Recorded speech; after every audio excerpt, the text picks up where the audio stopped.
Good morning, student. Class MCOM semester second, MCOM part first semester second, subject business tax assessment and planning. Partnership फर्मचा जो problem आहे आपल्याला येतो परीक्षेला, तर त्या पार्टनरशिप फर्मच्या असेसमेंटचा प्रॉब्लेम आपण पाहणार आहोत. आज आपण आपल्या लेक्चर सिरीज मधला फर्स्ट प्रॉब्लेम घेतोय. क्वेश्चन पेपर ऑलरेडी मी अपलोड केलेले आहे ऑक्टोबर 2022 ची. त्यानंतर मी एप्रिल 2022 ची पण क्वेश्चन पेपरचं सोल्युशन आपल्याला प्रोव्हाइड करणार आहे. परंतु पार्टनरशिप फर्मचे काही प्रॉब्लेम, त्यानंतर कोऑपरेटिव्ह सोसायटीचे काही प्रॉब्लेम आपल्या प्रॅक्टिससाठी आपण घेत आहोत. तर स्टार्ट करूया. हा जो प्रॉब्लेम आहे हा निराली पब्लिकेशनच्या टेक्स्टबुक मधील प्रॉब्लेम आहे. तर बघा, टेक्स्टबुक मध्ये हा 3 नंबरला प्रॉब्लेम आहे, परंतु साधारणपणे या टाइपचे प्रॉब्लेम विचारले जातात म्हणून ह्या प्रॉब्लेम पासून मी सुरुवात केलेली आहे. A, B, C are 3 partners sharing their profits and losses in the ratio of 3:3:4. Of ABC and company, a LLP engaged in manufacturing leather goods and it has agencies of different companies. The profit and loss account of the LLP for the financial year ending 31st March 2016 is as follows. आपल्याला profit and loss account दिलेला आहे. तर profit and loss अकाउंटला debit side आणि credit side. तर debit साइडला cost of goods sold, salary to staff, depreciation, त्यानंतर remuneration to partner, interest on capital to partner, other expenses आणि नेट प्रॉफिट आहे तिन्ही पार्टनरचा. त्यानंतर क्रेडिट साइडला sales, long term capital gain, short term capital gain under section 111A, other short term capital gain, fixed deposit interest, other business receipt आणि interest on drawings recover from A दिलेले आहेत. त्यानंतर खाली काही ऍडजस्टमेंट आहेत. तर adjustment मध्ये सांगितलंय फर्स्ट ऍडजस्टमेंट किंवा अदर इन्फॉर्मेशन ज्याला आपण म्हणतो. The LLP satisfied condition of section 84, 184 and 40B. The LLP is not eligible for deduction under section 80IA and 80IB. The LLP has given donation 70,000 to notified public charitable trust, which is not debited to profit and loss account. And last other information is up to 31st March 2015, there is no provision in partnership deed to pay remuneration to partner. The deed is amended on 1st April 2015 to pay remuneration or interest to partner as under. तर किती remuneration आणि interest ठरलेले? तर A 16,000 per month, B 8,000 per month, C 15,000 per month and interest on capital 17% simple इंटरेस्टने A ला, त्यानंतर बी ला 15% simple इंटरेस्टने आणि सी ला 20% सिंपल इंटरेस्टने. त्यानंतर डेप्रिसिएशन सांगितलंय under section 32 95,000. Other expenses to the tune of 65,000 are not deductible under section 30 to 43D. For assessment year 2014-15 and 2015-16, the firm has assessed business loss rupees 30,000 and long-term capital loss 15,000, which has not been set off so far.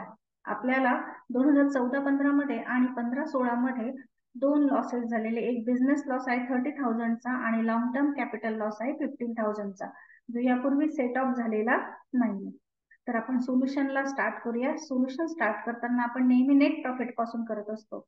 तर net profit जो आहे तिन्ही पार्टनरचा मिळून घ्यायचा, म्हणजे 21,000 plus 21,000 plus 28,000. तर तिघांचा मिळून घ्या. Competition of remuneration deductible under section 80B. 80B च्या अंडर आपल्याला जे डिडक्शन मिळणार आहे तर त्याचं आपण कॅल्क्युलेशन करतोय. Net profit as per profit and loss account 21,000 plus 21,000 plus 28,000, total आलेला आहे नेट प्रॉफिट 70,000. ऍड, आता ज्या पद्धतीने आपण बिझनेसशी रिलेटेड नसलेले जे एक्सपेन्सेस आहेत ते आपण ऍड करायचो आणि बिझनेसशी रिलेटेड नसलेले इन्कम्स आपण लेस करायचो. तर त्याच पद्धतीने आपण इथे पण कॅल्क्युलेशन करणार आहोत. Add depreciation debited to profit and loss account. Depreciation जे आहे प्रॉफिट अँड लॉस अकाउंटला किती सांगितलंय, किंवा तुम्ही एक्सेस डेप्रिसिएशनचा जर इफेक्ट दिला तरी चालू शकतो. तर बघा इथे डेप्रिसिएशन जे आहे डेबिटला आपण 2,50,000 दिलेले आहे, परंतु ऍडजस्टमेंट मध्ये किती अलाउड सांगितलंय 90,000. तर तुम्ही दोन्हींचा जो डिफरन्स आहे तो 95,000, तर दोन्हीचा डिफरन्स पण काढू शकता, किंवा जे डेबिटला दाखवलंय ते आपण ऍड करणार आणि त्यानंतर जे ऍडजस्टमेंट मध्ये सांगितलेलं आहे ते आपण लेस करूया. तसं केलं तरी चालेल. तर आता इथे आपण पूर्ण डेप्रिसिएशन आधी ऍड करून घेतोय. Add depreciation debited to profit and loss account 2,50,000. त्यानंतर रेम्युनरेशन टू पार्टनर, तिघही पार्टनरला जे रेम्युनरेशन दिलेलं आहे डेबिट साईडला त्यांची बेरीज करून घ्यायची. 1,92,000, 96,000 आणि 1,80,000. त्यांची बेरीज करून घ्या. Remuneration to partner 1,92,000 plus 96,000 plus 1,80,000, total आलेलं आहे 4,68,000. त्यानंतर interest to partner, interest to partner जे आहे तर ते to the extent not deductible, म्हणजे जे डिडक्टेबल नाहीये तेवढीच अमाऊंट आपण घेतोय. आता इथे आपल्याला इंटरेस्ट जे आहे ते दिलेले बघा. इंटरेस्ट ऑन कॅपिटल जे आहे ते आहे 17,000, 30,000 आणि 40,000. 17,000, 30,000 आणि 40,000 दिलेलं आहे. तर इथे पर्सेंटेज सांगितलेले होते बघा, 17%, 15% आणि 20% इंटरेस्ट ऑन कॅपिटलचे. तर आता हे जे इंटरेस्ट आहे तर ते आपण कॅल्क्युलेशनला घेतोय. इंटरेस्ट कॅल्क्युलेट करण्यासाठी इथे आपण एक वर्किंग नोट दिलेली आहे. त्या वर्किंग नोट मध्ये आपण किती इंटरेस्ट घेतलेला आहे त्यानुसार तुम्ही घेऊ शकता.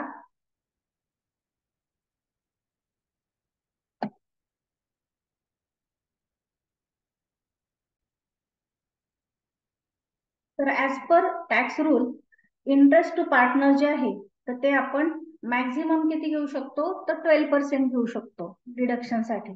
आता इथे आपल्याला प्रॉब्लेम मध्ये जे इंटरेस्ट दिलेला आहे तर ते किती किती टक्के दिलेले बघा. 17% दिलेलं आहे, 15% दिलेले आणि 12%. तर याचा अर्थ काय होतो की ए ला आपण 12%, सॉरी 20%, तर ए ला आपण 12%पेक्षा जास्त किती इंटरेस्ट दिलेले आहे, 17% म्हणजे 5% जास्त दिले. बी ला आपण 12%पेक्षा जास्त म्हणजे किती इंटरेस्ट जास्त दिलेले आहे, 3% जास्त दिलेले. आणि सी ला 12%पेक्षा जास्त म्हणजे 8% दिलेले. 12% हा फिक्स आहे, म्हणजे कोणताही प्रॉब्लेम आला तरी तुम्ही इंटरेस्ट ऑन कॅपिटल हे जे अलाउड आहे ते 12% आहे. मग 12%पेक्षा जास्त जेवढं दिलेलं असेल तेवढं काय असणार आहे, टॅक्सेबल असणार आहे. तर त्यामुळे ही जी वरची एक्सेस पर्सेंटेज आहे तेवढे आपण काय करणार आहोत, कॅल्क्युलेशनला घेणार आहोत. मग इथे बघा आपण ते कॅल्क्युलेट कसे करणार, पर्सेंटेज तर काढता येणार नाही.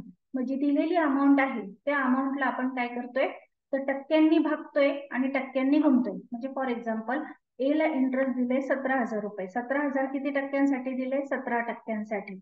मग 61% किती ए चे, तर 61 टक्के आहेत 5%. एक्सेस म्हणजे जास्तीचे, म्हणून 5/17 गुणिले 17,000 करायचे. मग 17 आणि 17ला भाग दिला तर 1,000 रुपये येईल. 1,000 गुणिले 5 म्हणजे ए चे किती येतील, 5,000. मी इथे खाली वर्किंग नोट मध्ये तुम्हाला कॅल्क्युलेशन करून दाखवते इंटरेस्टचं. इंटरेस्ट ऑन कॅपिटल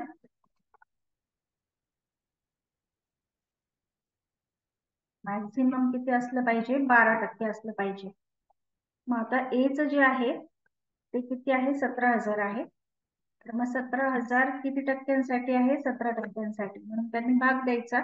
आणि एक्सेस किती आहे, तर 12 आणि 17तला फरक म्हणजे 5% आहे. मग गुणिले 5 करायचे. मग बरोबर किती अमाऊंट येईल, 5,000. त्यानंतर बी जे आहे तर बी ला किती इंटरेस्ट दिलेले बघा प्रॉब्लेम मध्ये. बी ला 15%साठी 30,000 रुपये आहे. म्हणून 30,000 भागिले 15 गुणिले बी चे किती एक्सेस आहे, 12%पेक्षा जास्त 3% जास्त आहे, गुणिले 3. मग 15 दुणे 30, 2,000 रुपये 1%ला आलं, गुणिले 3 म्हणजे 6,000 रुपये. आणि सी जो आहे तर सी ला किती इंटरेस्ट दिलेला आहे प्रॉब्लेम मध्ये बघा. सी ला आहे 40,000 20%साठी. इथे 20% दिलेले ऍडजस्टमेंट मध्ये, म्हणून 40,000 भागिले 20 गुणिले एक्सेस किती टक्के आहे त्यांचे 8% आहेत, गुणिले 8. मग 20 ने 40,000ला भाग दिला तर कॅल्क्युलेशन करून 1% 2,000 येतात, गुणिले 8 म्हणजे 16,000. आता या तिन्हींची काय करायची, बेरीज करायची. 5,000 अधिक 6,000 अधिक 16,000 बेरीज येते 27,000 रुपये. म्हणून आपण इथे स्टेटमेंटला किती घेतलेले आहेत, 27,000 रुपये. Interest to partner to the extent not deductible, 12%पेक्षा जास्तीची जी अमाऊंट आहे ती डिडक्ट होत नाही, तर ती आपण कॅल्क्युलेट केलेली आहे. इथे मी वर्किंग नोट दिली त्यासाठी.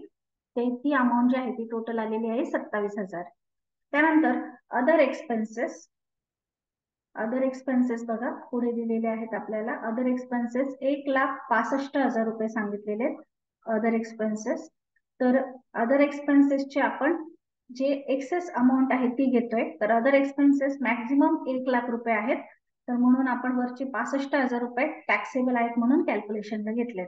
आता 70,000 प्लस 2,50,000 प्लस 4,68,000 प्लस 27,000 प्लस 65,000 यांची बेरीज करून टोटल आलेली आहे 8,80,000, 8,80,000. त्यातून आपण बिझनेसशी रिलेटेड नसलेले इन्कम्स काय करणार आहोत, लेस करणार आहोत. तर बिझनेसशी रिलेटेड नसलेले इन्कम्स, तर त्यामध्ये आहे इथे लॉंग टर्म कॅपिटल गेन आहे, त्यानंतर फिक्स डिपॉझिटवरचं इंटरेस्ट आहे, तर आपण ते घेऊया. कॅपिटल गेन तिन्ही मिळून घेतलाय, तिन्ही पार्टनरचा मिळून 3,00,000 प्लस 55,000 प्लस 65,000, 4,20,000. त्यानंतर interest on bank fix deposit 50,000. आणि हा जो डेप्रिसिएशन आहे हा बिझनेसचाच आहे, परंतु आपण काय केलंय, एक्सेस डेप्रिसिएशनचा इफेक्ट न देता आधी जे ट्रायल बॅलन्स प्रॉफिट अँड लॉसला होतं डेबिट साईडला दाखवलेलं, ते काय केलं, ऍड केलं. म्हणून आता ऍडजस्टमेंट मधलं जे डेप्रिसिएशन आहे, जे अलाउड आहे 95,000 रुपये, ते लेस करतोय. हा खर्च आहे परंतु अलाउड खर्च आहे, म्हणून हा काय करतोय आपण, लेस करतोय. Depreciation as per section 32 95,000. आता जर तुम्ही असं न देता डायरेक्ट 2,50,000तून 95,000 वजा करून एक्सेस डेप्रिसिएशनचा इफेक्ट दिला असता ऍड करायला, तरी चाललं असतं. तर याप्रमाणे आपण दोन इन्कमचे आयटम आणि एक अलाउड एक्सपेन्सेस 95,000 हा काय केला, लेस केला. तर यांची बेरीज केली आणि ती बेरीज 8,80,000तून मायनस केली, तर आपल्याला बुक प्रॉफिट मिळालेलं आहे 3,15,000 रुपये. आता ह्या बुक प्रॉफिट मध्ये आपण रेम्युनरेशन काय करणार आहोत, वजा करणार आहोत. तर रेम्युनरेशन तुम्ही म्हणाल आधी ऍड केलं आता वजा का करायचं, तर काही रेम्युनरेशन हे अलाउड आहे. तर किती अलाउड आहे, तर अलाउड रेम्युनरेशन जे आहे ते 3,00,000पर्यंत 90% अलाउड आहे आणि 3,00,000च्या पुढे 60% अलाउड आहे. तर म्हणून मग आपलं जे टोटल रेम्युनरेशन आहे ते 4,68,000 आहेत.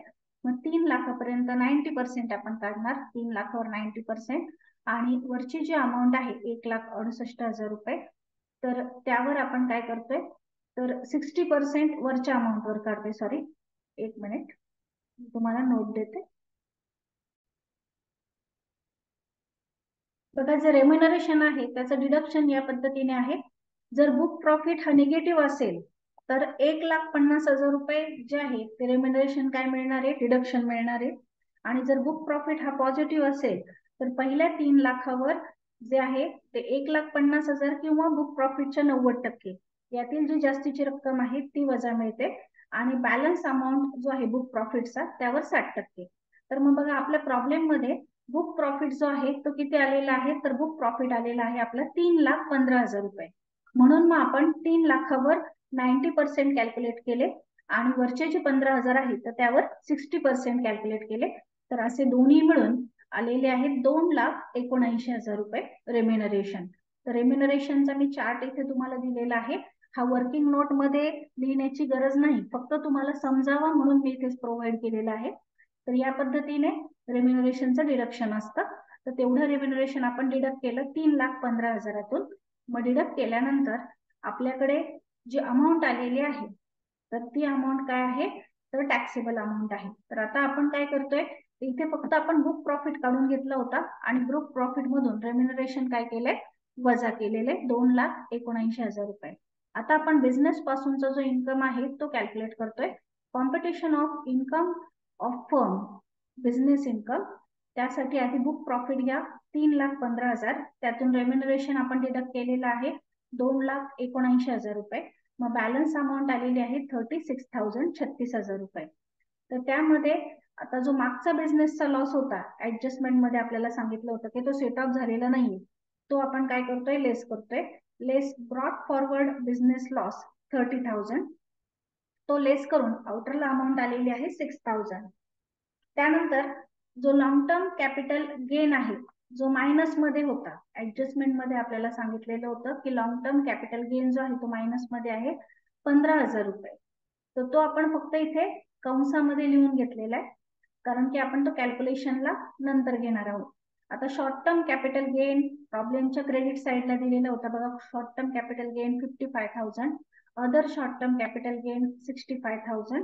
तर तो आपण घेतोय या ठिकाणी. Long term capital gain, short term capital gain. Short term capital gain under section 111A 2,85,000, other short term capital gain 55,000, त्यानंतर इंटरेस्ट ऑन फिक्स डिपॉझिट 65,000 यांची बेरीज करून आउटरला आलेले आहेत 4,05,000 रुपये. यांची बेरीज आलेली आहे 4,05,000 रुपये. या दोन्हींची बेरीज आहे, sorry, short term capital gain, long term capital gain आणि इंटरेस्ट ऑन फिक्स डिपॉझिट यांची बेरीज आलेली आहे 4,05,000.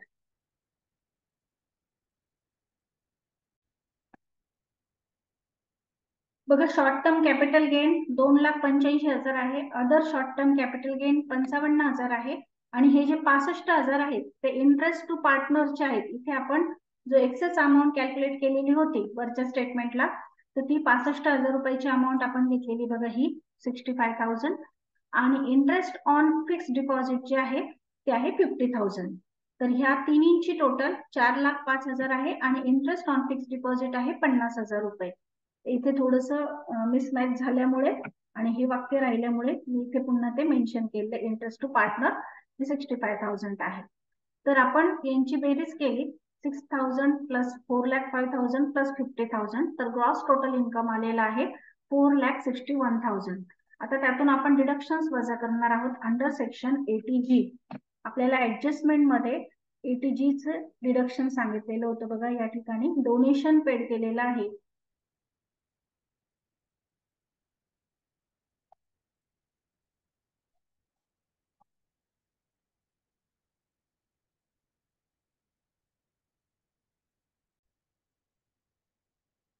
बघा. आपला जो ग्रॉस टोटल इन्कम आलेला आहे 4,61,000 रुपये, तर यामध्ये लॉंग टर्म कॅपिटल गेन आणि शॉर्ट टर्म कॅपिटल गेन पण इन्क्लूड आहे. तर इथे शॉर्ट टर्म कॅपिटल गेन जो आहे तो 2,85,000 आहे, आणि other short term capital gain 55,000.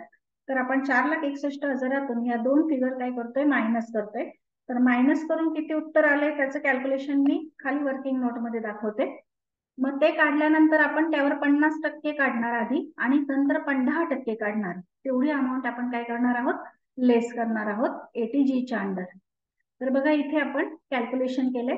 4,61,000तून 2,85,000 आणि 55,000 यांची बेरीज म्हणजे 3,40,000 वजा केले, तर बॅलन्स आला 1,21,000.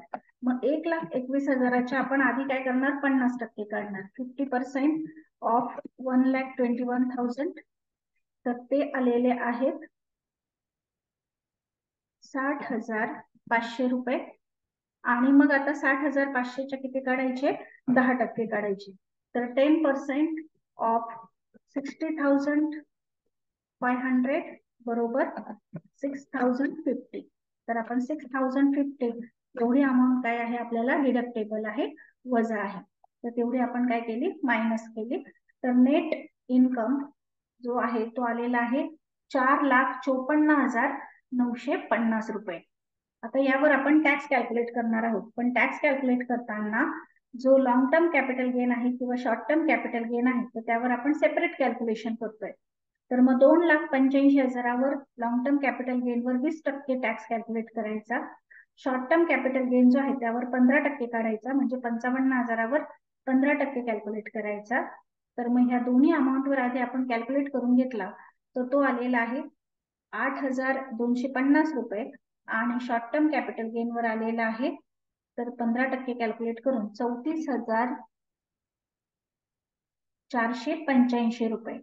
तर याप्रमाणे आपण हे दोन टॅक्स जे आहेत ते सेपरेट कॅल्क्युलेट केलेले आहे आणि जो बॅलन्स अमाऊंट होती त्यावरचा टॅक्स आपण सेपरेट कॅल्क्युलेट केलेला आहे. तर तो जो बॅलन्स अमाऊंट वरचा टॅक्स आहे तर तो आपण सेपरेट कॅल्क्युलेट केलाय. 1,14,950 रुपये बॅलन्स अमाऊंट होती. ही टोटल अमाऊंट जी होती आपली 4,54,950.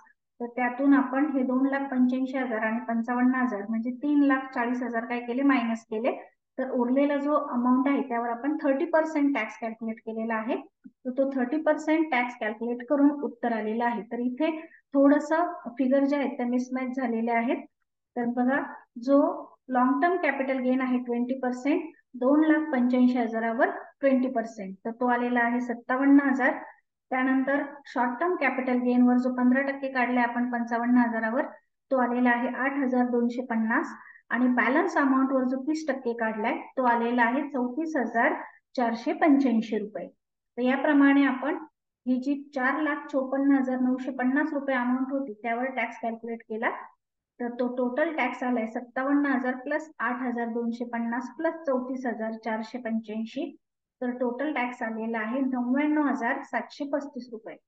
आता यावर कोणताही सरचार्ज नाहीये त्यामुळे तेवढाच टॅक्स पेएबल आहे. त्यामध्ये एज्युकेशन सेस आपण ऍड केला 4%, 99,735 वर 4%, तो आला 1,995 रुपये. आणि add secondary and high school cess तो ऍड केलाय आपण 99,735 रुपये जो आहे आधीचा आपला बेस टॅक्स आहे. तर त्यावर आपण हा कॅल्क्युलेट केलेला आहे 1%, तर तो आलेला आहे 997 रुपये. तर ऍड करून टोटल टॅक्स लायबिलिटी जी आहे ती आलेली आहे, टोटल टॅक्स लायबिलिटी 1,02,730 रुपये. याप्रमाणे आपला हा जो प्रॉब्लेम आहे तो कम्प्लीट झालेला आहे. बघा, हा प्रॉब्लेम सॉल्व्ह करत असताना आपण सुरुवात नेट प्रॉफिट पासून केली. त्यानंतर बिझनेसशी रिलेटेड नसलेले जे एक्सपेन्सेस होते ते ऍड केले. तर यामध्ये आपण रेम्युनरेशन पूर्ण ऍड करून घेतलं. इंटरेस्ट मात्र 12%पेक्षा जेवढं जास्त होतं तेवढं ऍड केलं. अदर एक्सपेन्सेसच्या बाबतीमध्ये आपल्याला इथे ऍडजस्टमेंट सांगितलेली होती की अदर एक्सपेन्सेस जे आहेत ते फक्त 65,000 रुपये जे आहेत ते काय आहेत, नॉट डिडक्टेबल. म्हणून आपण अदर एक्सपेन्सेस मधले 1,65,000 किती घेतले, फक्त 65,000 घेतले, कारण त्यावर ऍडजस्टमेंट होती म्हणून. जर ऍडजस्टमेंट नसती तर मग आपण ते घेतले नसते. तर याप्रमाणे आपण आधी एक्सपेन्सेस ऍड केले, त्यानंतर नॉन बिझनेस इन्कम्स काय केले, लेस केले. डेप्रिसिएशन हा अलाउड होता तो पण काय केला, लेस केला. मग बुक प्रॉफिट काढला. त्यानंतर बुक प्रॉफिटच्या 90%, 3 लाखापर्यंतच्या अमाऊंटवर 90% आणि वरच्या अमाऊंटवर 60%, याप्रमाणे रेम्युनरेशन डिडक्टेबल जे आहे ते कॅल्क्युलेट केलं. त्यानंतर सेकंड स्टेटमेंट आपण काढलेलं आहे. तर सेकंड स्टेटमेंट आपण पूर्ण फर्मचं जो इन्कम आहे तो कॅल्क्युलेट करण्यासाठी काढले. त्याची सुरुवात बुक प्रॉफिट पासून केली, त्यातून रेम्युनरेशन वजा केलं. त्यानंतर बॅलन्स अमाऊंट मधून मागचा जो लॉस होता बिझनेसचा 30,000 रुपीज तो काय केला, लेस केला. जो सेट ऑफ मिळालेला नव्हता तो लेस केला. आउटरला अमाऊंट आली 6,000 रुपये.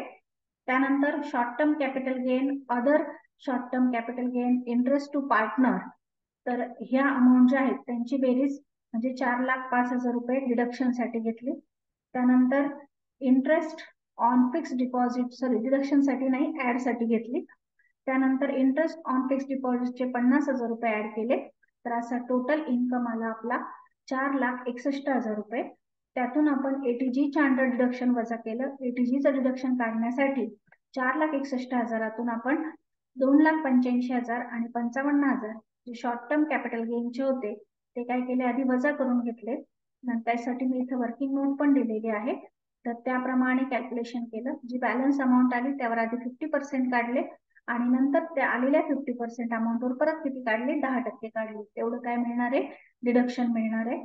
ते वजा करून आपला नेट इन्कम आला 4,54,950 रुपये. आता त्यावर टॅक्स कॅल्क्युलेट करायचा आहे. टॅक्स कॅल्क्युलेट करताना लॉंग टर्म कॅपिटल गेनवर 20%, 2,20,000वर 20%, सॉरी 2,85,000वर 20% कॅल्क्युलेट केला, 57,000. शॉर्ट टर्म कॅपिटल गेनवर 15% काढला, 55,000वर 8,250. आणि जी बॅलन्स अमाऊंट होती त्यावर 30%, 34,485. त्यांची बेरीज केली. त्यानंतर त्यावर एज्युकेशन सेस आणि जो हायर एज्युकेशन सेस होता तो काय केला, ऍड केला. आणि टोटल टॅक्स लायबिलिटी आली 1,02,730 रुपये. इथे आपला हा प्रॉब्लेम कम्प्लीट झाला. थँक्यू.